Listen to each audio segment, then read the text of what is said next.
Hello and welcome to JK civil services. मैं ज़हीर अब्बास आपके सामने यूनिट्स एंड डायमेंशंस का एक वन शॉट वीडियो लेके आया हूँ और ये वन शॉट वीडियो आपकी डिफरेंट एग्ज़ाम की डिमांड को फुलफ़िल करेगा।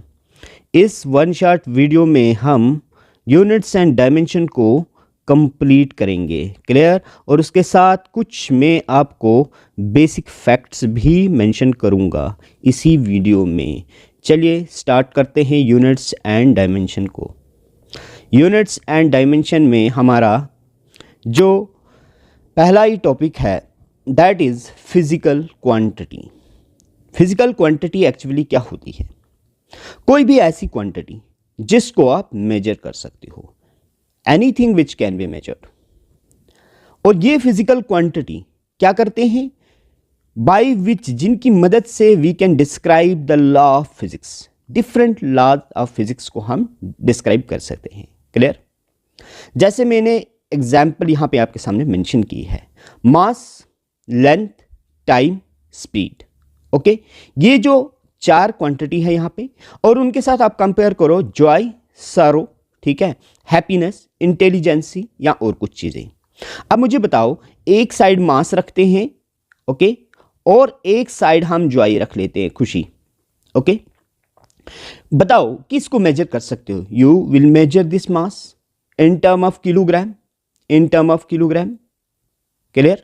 But you can't measure the happiness, Joy और सरो या इंटेलिजेंसी। इन चीज़ों को हम मेजर नहीं कर सकते हैं। दैट्स वाई ये वाली चीज़ें ऐसे ये एट्रीब्यूट्स होते हैं, इनको हम मेजर नहीं कर सकते। ये फिजिकल क्वांटिटीज नहीं होती है, क्लियर।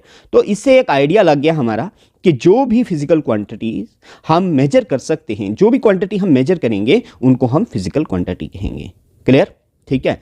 तो मास को यहाँ पे केजी में, किलोग्राम में मेजर कर सकते हो, लेंथ को आप मीटर में मेजर कर सकते हो, टाइम को आप सेकंड में मेजर कर सकते हो, और स्पीड को आप मीटर पर सेकंड में मेजर कर सकते हो। गाइस, ये जो यूनिट्स में बोल रहा हूँ ये SI system means particularly MKS system में बोल रहा हूँ। अभी आपको पता चल जाएगा ये एमकेएस, सीजीएस, एफपीएस क्या होता है, क्लियर। मेरा मकसद आपको यहां समझाने का यही था कि कोई भी क्वांटिटी जिसको आप मेजर कर सकते हो उनको हम फिजिकल क्वांटिटी, और ऐसी चीजें जिनको आप मेजर नहीं कर सकते हो वो फिजिकल क्वांटिटी नहीं होती है, क्लियर, ठीक है। चलिए, based on the directional property, directional property के बेस पे हम देखते हैं कि फिजिकल क्वांटिटी कितनी टाइप्स की है। देखिए, डायरेक्शनल प्रॉपर्टी के बेस पे फिजिकल क्वांटिटी वेक्टर क्वांटिटीज होती है गाइस, और स्केलर क्वांटिटीज होती है, ठीक है।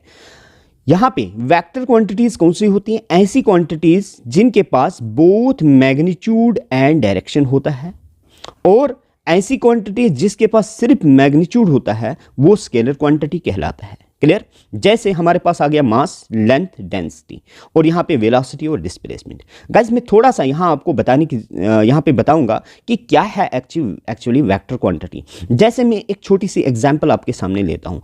एक पर्सन जो है वो ए पॉइंट से स्टार्ट करता है, ए स्टेशन से एक पर्सन चलता है बी स्टेशन की तरफ जाता है, क्लियर, बी स्टेशन की तरफ जाता है, और बी स्टेशन से फिर वो टर्न लेता है, अपना लेफ्ट टर्न लेता है या नॉर्थवर्ड मूव होता है, नॉर्थवर्ड टर्न करेगा तो सी स्टेशन पे पहुंच जाएगा। ओके, अब देखो गाइस, यहां पे हमारे पास दो चीजें आ गई।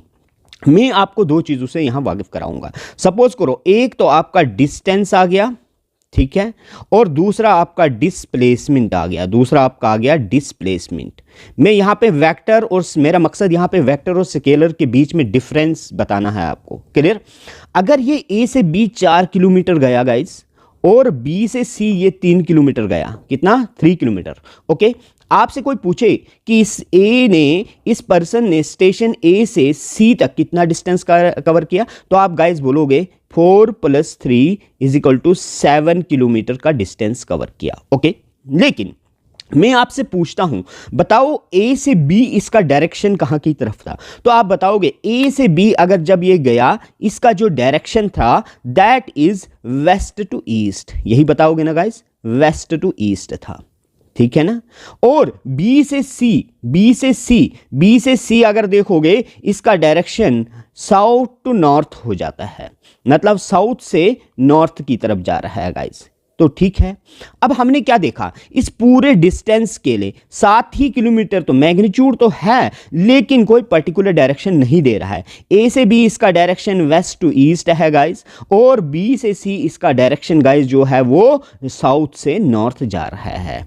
ठीक है, तो ऐसी क्वांटिटी को हम स्केलर क्वांटिटी कहते हैं, जिसका कोई आपके पास पर्टिकुलर डायरेक्शन नहीं मिलता है। डिफरेंट पाथ्स के लिए आपको डिफरेंट डायरेक्शंस मिलेंगे। आप पहले बोलोगे ए से बी वो वेस्ट से ईस्ट की तरफ चल रहा था, और जब बी से सी की तरफ गया वो ईस्ट से साउथ से नॉर्थ की तरफ जा रहा है। तो ये आ गया डिस्टेंस का। गाइस देखो, मैं आप इसी एग्जाम्पल में आपको डिस्प्लेसमेंट समझाता हूं। गाइस ये गया था ए से बी, ओके, और फिर बी से सी, ओके, ठीक है। यहां पे देखिए, यहां से यहां गया 4 किलोमीटर, यहां से यहां गया 3 किलोमीटर, ठीक है गाइस। तो अब देखिए, अब अगर हमने डिस्टेंस तो देख लिया इसका कि डिस्टेंस भाई इसका कितना आया था, 7 किलोमीटर आया था। लेकिन जैसे डिस्प्लेसमेंट की बात करेंगे गाइस, आगे हम पढ़ेंगे और आप जानते भी हो, आप में से कुछ जानते भी होंगे कि डिस्टेंस क्या है actually. It is the shortest distance between initial and final position. Initially body A पे थी, फाइनली बॉडी सी पे है, ए और सी को ज्वाइन करो, ये आपका इनिशियल और final position. This shortest distance is displacement. तो आपका जो डिस्प्लेसमेंट है गाइस, अगर देखेंगे डिस्प्लेसमेंट वो आपका एसी है, डिस्प्लेसमेंट आपका एसी है। अब एसी के लिए अगर हम मुझसे कोई डायरेक्शन पूछता है तो गाइज ये पता है आपको, ये नॉर्थ होता है, ये साउथ होता है, ये वेस्ट होता है, ये ईस्ट होता है। तो अगर ये डायरेक्शन कैसा है गाइज, इस तरह का डायरेक्शन है ना, तो हम कह सकते हैं डिस्प्लेसमेंट जो है वो किस डायरेक्शन में है, नॉर्थ ईस्ट डायरेक्शन में है। किस डायरेक्शन में है गाइज, नॉर्थ ईस्ट डायरेक्शन में। मकसद मेरा यहाँ पे कहने का मकसद यही था कि वेक्टर क्वांटिटी का मैग्नीट्यूड भी होता है और डायरेक्शन भी। अब गाइज मैग्नीट्यूड कैसे निकालेंगे, तो वो पीजीटी पाइथागोरस थ्योरम लगाएंगे, 4 का स्क्वायर कर देंगे 16 आएगा, 3 का स्क्वायर करेंगे वो 9 आ जाएगा, 16 प्लस अगर 9 करेंगे गाइज वो 25 का अंडर रूट आएगा, तो आपके पास 5 किलोमीटर आ गया इसका डिस्प्लेसमेंट। तो ये बात की बातें रही, ये हम अगले चैप्टर्स में पढ़ेंगे जब हम रेक्टिलिनियर मोशन की स्टडी करेंगे या मोशन इन वन डायमेंशन की स्टडी करेंगे, वहां डिटेल में डिस्टेंस और डिस्प्लेसमेंट को पढ़ेंगे। क्लियर। लेकिन यहां मकसद हमारा इतना था कि वेक्टर क्वांटिटीज कौन सी होती है और स्केलर क्वांटिटीज कौन सी होती है। होप गाइज आपको क्लियर हो गया कि वेक्टर क्वांटिटी वो होती है जिनके पास बोथ मैग्नीट्यूड और डायरेक्शन होता है, और स्केलर वो होती है जिसके पास सिर्फ मैग्नीट्यूड है, कोई पर्टिकुलर डायरेक्शन आपके पास नहीं मिलेगा। ओके, चलिए, बेस्ड ऑन डिपेंडेंसी, ये पढ़ रहे थे हम फिजिकल क्वांटिटी की टाइप्स। अब डिपेंडेंसी, कभी फिजिकल क्वांटिटी क्या होता है, इंडिपेंडेंट होते हैं या फंडामेंटल इन नेचर होते हैं, और कभी किसी चीज पे डिपेंड करते हैं। अगर जो क्वांटिटीज गाइज इंडिपेंडेंट है उनको हम फंडामेंटल कहते हैं, ठीक है, और जो किसी क्वांटिटी पे डिपेंडेंट है या डिराइव्ड होती है जैसे फंडामेंटल क्वांटिटीज से, उनको हम डिराइव्ड क्वांटिटीज कहेंगे। क्लियर। गाइस ध्यान रखना, जो फंडामेंटल क्वांटिटीज होती है, हमारे पास फंडामेंटल 7 क्वांटिटीज है। कितनी क्वांटिटीज है? 7। इन क्वांटिटीज को आपने याद करके रखना है, बाकी रेस्ट जितनी भी क्वांटिटीज होंगे इन्हीं क्वांटिटीज से बनेंगे। जैसे आपका mass, length, time, temperature, current, amount of substance and luminous intensity, ये गाइस फंडामेंटल क्वांटिटी है। सपोज करो मास को एक्सप्रेस करने के लिए किसी दूसरी क्वांटिटी की जरूरत पड़ती है? नहीं। क्या टाइम, लेंथ को एक्सप्रेस करने किसी दूसरी क्वांटिटी की जरूरत पड़ेगी? नहीं। टाइम को? नहीं। इसी तरह से इनको किसी दूसरी क्वांटिटी की जरूरत नहीं पड़ेगी। गाइज हो सकता है अभी आपके दिमाग में थोड़ा सा कंफ्यूजन होगा कि ये क्या है डिपेंडेंसी। मैं अभी बताता हूं, अभी क्लियर करवाता हूं कि क्या है डिपेंडेंसी। जैसे मैं उठाता हूं, यहां पे मैंने लिखा है ना, डिराइव्ड क्वांटिटी वो क्वांटिटी होती है जो डिपेंड करती है या डिराइव्ड करते हो फंडामेंटल से।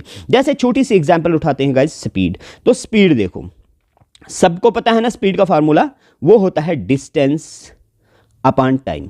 ओके, अब देखो गाइज, यहां पे क्या स्पीड अकेला डिस्टेंस स्पीड को बता सकता है? नहीं। जब तक वहां पे टाइम भी नहीं होगा तब तक आप स्पीड को डिटरमाइन नहीं कर सकते हो। क्लियर। क्या अकेला टाइम स्पीड को एक्सप्रेस कर सकता है? नहीं, अकेला टाइम स्पीड को एक्सप्रेस नहीं कर सकता। मतलब कहने का मकसद यहां है, स्पीड यहां दो चीजों पे डिपेंड करती है, तो एक तो डिस्टेंस पे डिपेंड करेगी, एक तो टाइम पे डिपेंड करेगी। ऐसी क्वांटिटीज को हम डिराइव्ड क्वांटिटी कहते हैं। क्यों? क्योंकि ये क्वांटिटीज जो है वो फंडामेंटल क्वांटिटी से डिराइव की होती है। आप बोलोगे फंडामेंटल क्या है? क्योंकि जो डिस्टेंस होता है ना गाइस, गाइज डिस्टेंस जो है वो एक किस्म की लेंथ ही है और टाइम तो टाइम है, ठीक है। देखो क्या लेंथ और टाइम दोनों फंडामेंटल में है? हाँ, लेंथ भी है और टाइम भी है। तो जो भी क्वांटिटीज फंडामेंटल से डिराइव होके आती हैं उनको हम डिराइव क्वांटिटीज कहते हैं। क्लियर? इसी तरह से अगर एग्जांपल दूसरा मैं समझाना चाहूँ आपको, दूसरी एग्जांपल उठा लेते हैं। फोर्स उठाया गाइस मैंने, क्योंकि वेलोसिटी और स्पीड में, वेलोसिटी में डिस्प्लेसमेंट आ जाता है, ठीक है, तो स्पीड में डिस्टेंस एक ही बात रही। फोर्स होता है guys mass into acceleration. Clear है गाइस? अब देखो गाइस, मास तो है, मास लिखा आपने, हाँ भाई मास मिलेगा हमें। एक्सेलरेशन होता है guys velocity upon time, okay, और वेलोसिटी खुद देखोगे वो होता है डिस्प्लेसमेंट अपॉन टाइम। तो आप देखोगे वेलोसिटी किस पे डिपेंड करते हैं, अगले में हम लिखेंगे mass divided by time into velocity की जगह लेंथ अपॉन टाइम, क्योंकि ये लेंथ मैंने डिस्प्लेसमेंट ले लिया गाइस। तो आप देखो मास है, लेंथ है और टाइम 2 टाइम्स है होने। तो कहने का मकसद ये है, ये 3 क्वांटिटीज जो है वो एक्सप्रेस करती है फोर्स को। अगर इन 3 में से एक भी एब्सेंट रहेगी तो फोर्स डिटरमाइन नहीं कर सकते हैं हम। तो इसका मतलब ये है गाइस, ये डिराइव्ड क्वांटिटी होती है। तो होप आपको समझ आ गया कि ये हमारे पास फंडामेंटल क्वांटिटीज क्या है, डिराइव। तो गाइस मैं आपको एक ही मंत्रा यहाँ पे बोलूंगा, जिस बच्चे को ये 7 फंडामेंटल क्वांटिटीज याद है ना, वो रेस्ट क्वांटिटी, इनके अलावा जो भी क्वांटिटी आपके सामने आ जाएगी आप एकदम से टिक करोगे ये डिराइव्ड क्वांटिटी है। बस ध्यान रखना है, मास है, लेंथ है, टाइम है, टेम्परेचर है, करंट है, अमाउंट ऑफ सब्सटेंस है, ल्यूमिनस इंटेंसिटी है। ये 7 ऐसे फंडामेंटल क्वांटिटीज है। इनके अलावा जितनी भी यूनिवर्स में आपको क्वांटिटी मिलेगी वो सारी की सारी डिराइव्ड क्वांटिटीज होंगी, वो सारी की सारी डिराइव क्वांटिटी। जैसे कुछ क्वांटिटी मैंने यहाँ पे मेंशन भी किया है, स्पीड लिखा है मैंने यहाँ पे, वेलोसिटी लिखा है मैंने, फोर्स लिखा है, प्रेशर लिखा है, एनर्जी लिखा है, वर्क लिखा है, डेंसिटी लिखा है, एरिया, वॉल्यूम, हीट, काफी क्वांटिटीज हो सकती है गाइस, ठीक है। इसके लिए मैं सोर्स भी बताऊंगा लास्ट वीडियो में आपको, वीडियो के लास्ट में यहाँ पे, कि कहाँ से आपने ये चीज़ें देखनी है, अगर डिटेल और भी थोड़ा आपको नॉलेज रखना है। चलिए गाइज, तो बेसिक्स मैंने आपको बोल दिया। अब देखो गाइज, कोई भी क्वांटिटी होती है उसकी मेजरमेंट के लिए हमें उनकी यूनिट्स की भी ज़रूरत होती है, ठीक है। अब ये सर यूनिट क्या चीज़ है? देखो यूनिट क्या चीज़ है, फॉर एग्जाम्पल गाइज, आप किसी शॉपकीपर के पास जाते हो, आप वहाँ बोलते हो मुझे राइस चाहे या जो भी चीज़ चाहे, या मुझे क्लॉथ चाहे, कपड़ा चाहे, या वटएवर जो भी है। राइस बोलते हो मुझे केजी में चाहे, क्लॉथ बोलते हो मीटर में चाहे भाई, ठीक है। तो ये एक लैंग्वेज है बोलने का गाइस, ठीक है। आप बोलोगे राइस चाहे, आगे बोलोगे नहीं कितना चाहे, तो वो क्या देगा आपको? पॉइंट क्लियर, ठीक है। तो हम कह सकते हैं यूनिट्स जो होते हैं वो स्टैंडर्ड या कोई साइंटिफिक टर्म है। गाइस मैंने 2 चीज़ें इस्तेमाल की, यहाँ पे स्टैंडर्ड टर्म किया और scientific term. You know that, जैसे मैंने फोर्स लिखा, फोर्स अगर फोर्स है मेरे पास गाइस, ठीक है, फोर्स का यूनिट जो है वो न्यूटन है। क्यों है? क्योंकि न्यूटन ने इसके बारे में मतलब जो है इन्वेंशन दिया है, इसके बारे में पता कराया है, ग्रेविटी के बारे में, ग्रेविटेशनल फोर्स के बारे में पता करवाया। तो उसी के बेस पे जैसे आप एनर्जी की बात करोगे गाइस, एनर्जी का जूल है, जेम्स प्रेस्कॉट जूल जो था उसके बारे में। प्रेशर को देखोगे, प्रेशर पास्कल में मेजर करते हैं हम। तो इसी तरह से कुछ बहुत ऐसी क्वांटिटी होंगी जो साइंटिस्ट के नाम के बेस पे ही मेजर की जाती है गाइस। तो इसलिए मैंने लिखा है साइंटिफिक टर्म भी है या कोई स्टैंडर्ड टर्म है, ठीक है। अच्छा, तो ये होगी यूनिट, क्लियर। अब यूनिट जो हमारा होता है, यूनिट क्या करता है हमारा? Use to measure the physical quantity, किसी भी फिजिकल क्वांटिटी को मेजर करने के लिए। जैसे मैंने अभी गाइस आपको बोला था सिस्टम ऑफ यूनिट्स, यहाँ पे हम बात करेंगे। अब देखो सिस्टम ऑफ यूनिट्स है। सिस्टम ऑफ यूनिट्स कितने किस्म के? जनरली 3 किस्म के सिस्टम हमारे पास है, एमकेएस सिस्टम, सीजीएस सिस्टम और एफपीएस सिस्टम। गाइस ये चीज़ें हम अपनी डे टू डे लाइफ में भी यूज़ कर सकते हैं। देखो कभी कोई लेंथ, हमने लेंथ मेजर किया मीटर में, हम मीटर को सेंटीमीटर में भी कन्वर्ट कर सकते हैं। गाइस हम कॉमन लैंग्वेज में किसी चीज़ को अगर कहीं कहे इतने फीट है, ये फुट, ये भी आपका एक क्या है? यूनिट है, किसका? लेंथ है। लेकिन 3 सिस्टम ऑफ यूनिट्स हैं हमारे पास। यहाँ पे आपने देखा एमकेएस सिस्टम का मतलब क्या है गाइज? एमकेएस का मतलब होता है जब लेंथ को आप मीटर में मेजर करोगे, मास को किलोग्राम में मेजर करोगे और टाइम को आप सेकंड में मेजर करोगे, तो उस सिस्टम को कहेंगे एमकेएस। बस इतना याद रखना आपने। सीजीएस का मतलब क्या होता है गाइज? सीजीएस का मतलब होता है जब आप लेंथ को सेंटीमीटर में रिप्रेजेंट करोगे, मास को ग्राम में रिप्रेजेंट करोगे और टाइम को सेकंड में रिप्रेजेंट करोगे। ओके गाइज, ठीक है। एफपीएस क्या होता है? एफपीएस का मतलब ये है जब आपकी लेंथ की मेजरमेंट फुट में होगी और मास की मेजरमेंट पाउंड्स में होगी और टाइम की मेजरमेंट सेकंड में होगी। ठीक है, मैंने एक एग्जांपल भी यहाँ पे मेंशन किया है गाइस ताकि आपकी क्लियरेंस के लिए। जैसे मैं ग्रेविटी की value on the surface of earth मुझे पता है 9.8 मीटर पर सेकंड स्क्वायर हम मैक्सिमम लेते हैं गाइस। ओके, अब इसी को अगर मैंने सेंटीमीटर में लिखना है, मैं लिखूंगा 980 सेंटीमीटर पर सेकंड स्क्वायर। ओके, अब इसी की वैल्यू अगर गाइस मेरी एफपीएस में मतलब मैं कन्वर्ट करूंगा तो याद रखनी है ये वैल्यू आपने तीनों 32 फीट पर सेकंड स्क्वायर। ओके, अब मुझे कोई बोलता है इनके सिस्टम्स बोलो, मैं बोलूंगा ये एमकेएस सिस्टम में है, ये सीजीएस सिस्टम में है और ये एफपीएस सिस्टम में है। ओके गाइस, फिजिक्स में मोस्टली इन दो का इंटर कन्वर्जन होता है। ठीक है, सीजीएस और एमकेएस, लेकिन आपकी नॉलेज के लिए आपके पास पता भी होना चाहिए। तो 32 फीट पर second square is in FPS. तो आई थिंक आपको समझ आ गया कि क्या है ये सीजीएस, एमकेएस और एफपीएस। मकसद ये है एमकेएस का लेंथ को मीटर, मास को किलोग्राम, टाइम को second and so on. Okay, अच्छा, डिपेंडिंग अब based on the type of physical quantity, हमने देखा फिजिकल क्वांटिटी हमारे पास दो टाइप्स की निकली थी जनरली डिपेंडेंसी के लिहाज से, फंडामेंटल और डिराइव्ड निकली थी। अब हमारे पास गाइस यूनिट्स भी उसी टाइप्स के हो जाएंगे ना। तो यूनिट्स भी हमारे पास क्या है, फंडामेंटल यूनिट्स होते हैं और डिराइव्ड यूनिट होते हैं, क्योंकि कोई भी फिजिकल क्वांटिटी आई, अगर कोई भी क्वांटिटी जिसको हम मेजर कर सकते हैं उसको फिजिकल क्वांटिटी कहते हैं, और जो फिजिकल क्वांटिटी है दैट्स मीन उसकी मेजरमेंट के लिए हमें कोई ना कोई यूनिट होना चाहिए। क्लियर? अब देखते हैं यहाँ पे हमारे पास फंडामेंटल यूनिट जो है, अगर फंडामेंटल यूनिट की बात करते हैं, देखो फंडामेंटल, मैंने आपको पहले बोला कि फंडामेंटल 7 ही फंडामेंटल क्वांटिटीज है ना, तो यूनिट्स भी भाई 7 ही होंगे, यूनिट 7 से ज़्यादा तो नहीं हो सकती है। तो आप देख लो यहाँ पे फिजिकल क्वांटिटी, ये मैंने पी डॉट क्यों लिखा है, मतलब फिजिकल क्वांटिटी है, ये यूनिट है गाइज इसका। मास का यूनिट क्या होता है, किलोग्राम होता है, लेंथ का यूनिट मीटर होता है, टाइम का यूनिट सेकंड होता है, टेम्परेचर को बचे गाइज आप केल्विन में मेजर करते हो। देखो मैं आपको यहाँ कंफ्यूज नहीं होना, टेम्परेचर को हम डिग्री सेल्सियस में भी मेजर करते हैं, टेम्परेचर को हम फ़ारेनहाइट डिग्री में भी मेजर करते हैं और केल्विन में भी मेजर करते हैं। लेकिन गाइस ये वाला जो सिस्टम लिख रहे हैं हम, ये एसआई सिस्टम होता है और एसआई सिस्टम मोस्टली एमकेएस में रिप्रेजेंट होता है। क्लियर? जैसे मास को ग्राम है, आपने पाउंड देख लिया, ठीक है, इसी तरह से क्विंटल होता है, कुछ बड़ी यूनिट्स होती हैं। तो कहने का मकसद है यहाँ पे जो हमारे पास यूनिट्स होते हैं ना, यहाँ पे मेंशन है एसआई सिस्टम, मैंने लिख लिया ना ऊपर एसआई, और एसआई में जनरली रिप्रेजेंटेशन होती है एमकेएस सिस्टम की। क्लियर? तो यहाँ पे आप टेम्परेचर केल्विन देखोगे, करंट का एम्पियर होता है, अमाउंट ऑफ सब्सटेंस का मोल होता है, ल्यूमिनस इंटेंसिटी कैंडिला होता है। गाइज अब यहाँ पे ये नहीं सोचना है कि ज़्यादा बेसिक कुछ बच्चों को पता नहीं होता है, तो इसलिए ये चीज़ें थोड़ा क्लियर करवानी पड़ती हैं, क्योंकि लोगों को पता है जय भाई टेम्परेचर जो है वो डिग्री सेल्सियस में मेजर होगा, फ़ारेनहाइट डिग्री में मेजर होगा, ठीक है। लेकिन आप एसआई सिस्टम में अगर देखोगे तो केल्विन ही इसका यूनिट होता है। ये तीनों होते हैं यूनिट्स टेम्परेचर के, लेकिन एसआई सिस्टम में केल्विन है। क्लियर? बात करते हैं अब देखो, ये इसी तरह से डिराइव्ड यूनिट होंगे। कौन सी होते हैं डिराइव्ड यूनिट? वो all those units which measure the derived physical quantity, या we can say derived from fundamental units. FU means fundamental unit से डिराइव कर सकते हैं। जैसे स्पीड का लिखा है मीटर पर सेकंड, ये आ गया गाइस एमकेएस में। ओके, अब इसी तरह इसको अगर सीजीएस में मुझे कोई बताएगा तो मीटर की जगह गाइस सेंटीमीटर लिख लो, सेकंड तो सेकंड रहेगा। अब न्यूटन है, न्यूटन आ गया गाइज आपका एमकेएस सिस्टम में, किसका? फोर्स का यूनिट। इसका सीजीएस गाइज देखोगे तो डाइन होता है। ओके, यहाँ पे जूल है वर्क का, और जूल इसका सीजीएस देखोगे अर्ग्स होता है, ERGS, ठीक है। इसी तरह पास्कल हो गया, मीटर क्यूब आ गया गाइस, ठीक है। एरिया देख लो, अगर एरिया का मीटर स्क्वायर आ जाएगा आपका। फिर हम ले लेते हैं यहाँ पे डेंसिटी का ले लो, डेंसिटी का यूनिट हो जाएगा गाइस केजी पर मीटर क्यूब, क्योंकि मास अपन वॉल्यूम होता है, ठीक है।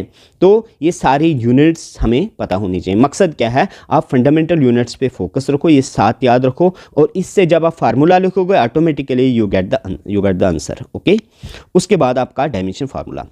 देखो गाइज, मैं आपको बताऊंगा, अगर इस चैप्टर से कॉम्पिटिटिव एग्जाम में जो क्वेश्चन आता है ना, वो क्वेश्चन ये होता है कि किसका डायमेंशन सेम है, किसका डायमेंशन फार्मूला सेम है, क्या है। सबसे पहले डायमेंशन फार्मूला से अगर रिप्रेजेंट करवाएंगे यहाँ पे, या तो गाइज बेसिक क्वेश्चन अगर आ सकता है तो किसी भी क्वांटिटी का यूनिट दे दिया, बता देंगे बताओ ये किसका यूनिट है। क्लियर?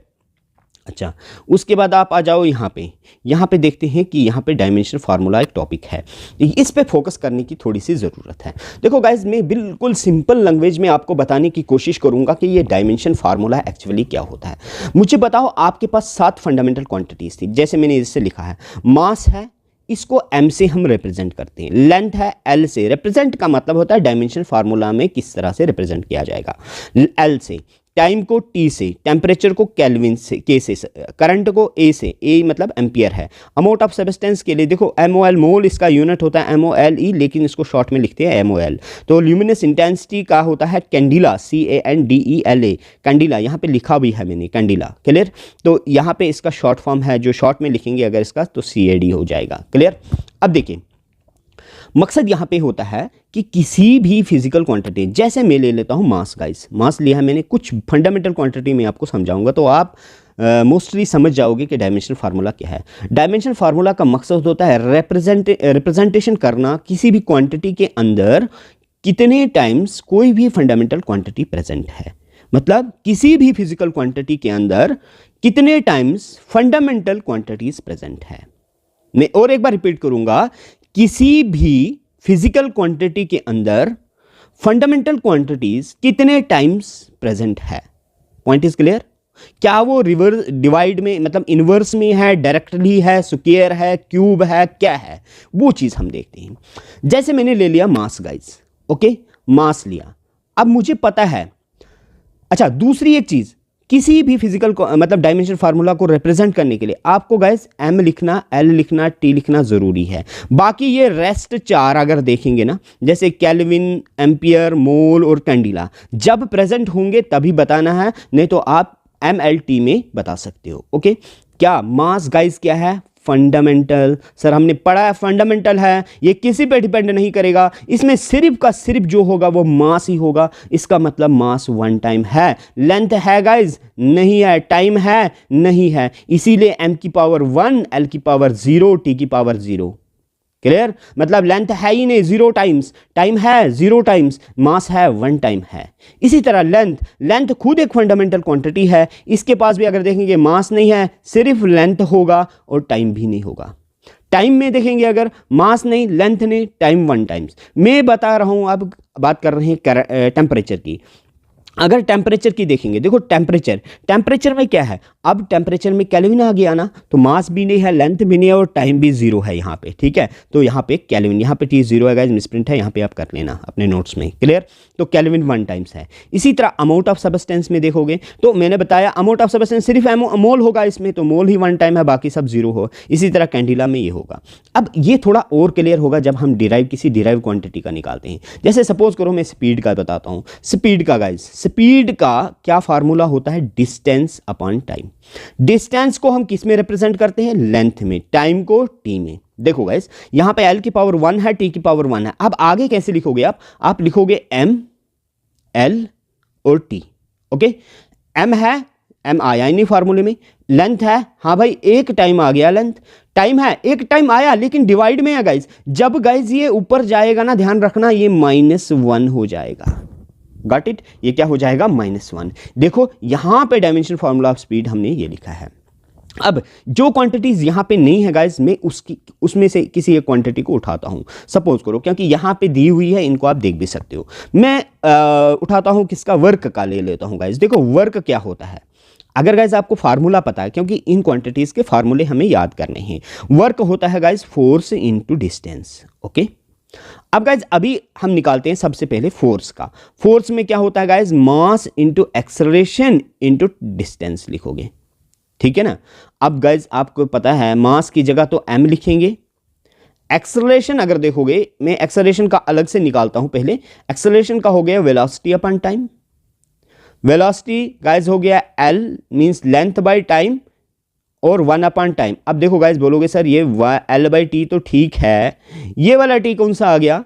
देखो वेलोसिटी का फार्मूला हो गया ना, वेलोसिटी का फार्मूला आपके पास क्या हो गया, वेलोसिटी का फार्मूला आपका हो गया लेंथ अपॉन टाइम, उसकी जगह ये लिखा। लेकिन ये वाला t तो इसके साथ में था 1 अपॉन t।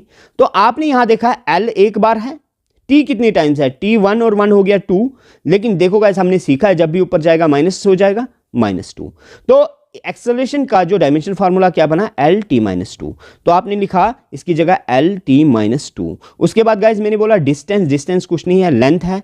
अब देखो यहां पे एक L आ गया आपका, यहां पे एक L आ गया, L और L को ऐड करोगे तो L स्क्वायर बन जाएगा और यहाँ पे t-2 हो जाएगा, तो m आपका 1 आता है। m1 L2 t-2, क्या फार्मूला हमारे पास आएगा इस m1 L2 t-2, किसका था? वर्क का। ये मैं आपको इसके साथ भी थोड़ा ही कुछ फार्मूले मैंने अटैच किए हैं पीडीएफ, जिसमें आपको फार्मूला याद करना है, तो इन पे प्रैक्टिस करोगे और जब हम क्वेश्चन आंसर करोगे तो ऑटोमेटिकली आपको पता चल जाएगा किस तरह से हैं। तो ये डायमेंशन फार्मूले होते हैं हमारे पास। डायमेंशन फार्मूला का मकसद ये है। अब देखते हैं यहाँ पे, देखो आपका फोर्स का निकाला है ना हमने, ये देखो मैंने फोर्स का निकाला है। फोर्स का है मास इंटू एक्सेलरेशन। मास की जगह मैंने m लिखा, एक्सेलरेशन की जगह मैंने वेलोसिटी अपॉन टाइम लिख लिया गाइस। फिर मास ये वाला जो t है मैंने इधर ला लिया, मास अपॉन टाइम इनटू इस वेलोसिटी की जगह l अपॉन t लिखा। तो मुझे t और t कितना मिले? 2t मिले, इसलिए -2, क्योंकि डिवाइड में था, ऊपर आएगा तो -2 बन जाएगा।